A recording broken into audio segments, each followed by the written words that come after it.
Ne soyez jamais surpris d'apprendre que les pépins et les peaux de raisin, ainsi que le composé resveratrol qu'ils contiennent, ont eu l'effet inverse, soit une augmentation de l'apport calorique chez 144 personnes sur 157 ayant suivi un régime riche en calories. Envie de découvrir le super pouvoir de ce composé? Aujourd'hui, je suis ici avec vous, Dr Jamil Al-Qudsi. Accueillir. En découvrant la loi hexagonale de la création, nous avons réalisé que le resveratrol adhère à cette loi. Chaque complexe entièrement construit est basé sur un système hexagonal. Cela peut être vu dans les 3 anneaux hexagonaux du resveratrol, qui sont construits sur le système hexagonal du carbone. Nous approfondirons ce sujet plus tard. Un autre mécanisme par lequel le resveratrol fonctionne est sa capacité à influencer les structures les plus puissantes contrôlant la cellule, sa formation et ses fonctions. Elle a le pouvoir d'influencer les gènes, un domaine connu sous le nom d'épigénétique.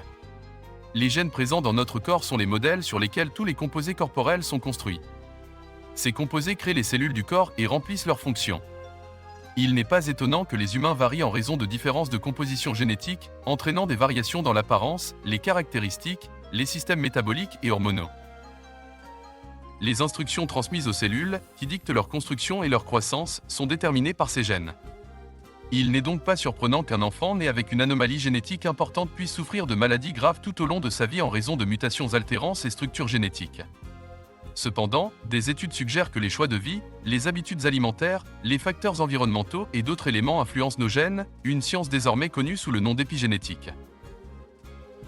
Notre type d'aliment, sa source, la méthode et le moment de sa consommation, l'obésité, nos routines d'exercice, le tabagisme, la consommation de boissons alcoolisées, l'exposition aux polluants environnementaux, le stress psychologique et le travail de nuit peuvent tous activer des gènes dormants et provoquer des maladies.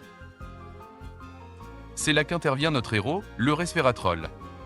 Ce composé colossal aux propriétés hexagonales montre sa capacité à influencer les gènes qui contrôlent le poids. Il n'est pas surprenant que le resveratrol possède un super pouvoir qui rend sa consommation équivalente à l'effet d'un régime strict hypocalorique sur les changements corporels.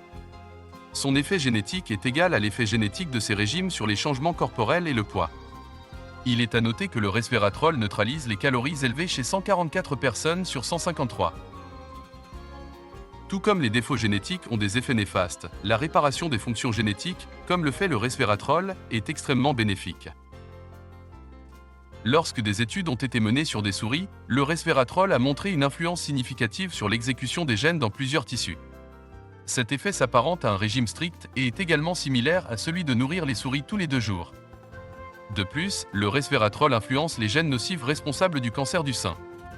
Il n'est pas étonnant que cette étude suggère de l'utiliser comme composé chimique naturel pour se protéger du cancer du sein grâce à ses effets épigénétiques. Comme le resveratrol, les pépins et les peaux de raisin contiennent plus de 1600 composés incroyables, dont certains influencent également les gènes. Les composés proanthocyanidines présents dans les pépins et les peaux de raisin ont un effet génétique sur les gènes silencieux qui inhibent le cancer de la peau. Ils ont également un effet remarquable sur l'arrêt de l'exécution des gènes responsables du cancer du sein, qui sont activés en raison d'une exposition fréquente à de faibles doses de cancérogènes environnementaux. Restez à l'écoute pour le prochain épisode, où nous discuterons davantage des effets des pépins et des peaux de raisin sur la perte de poids.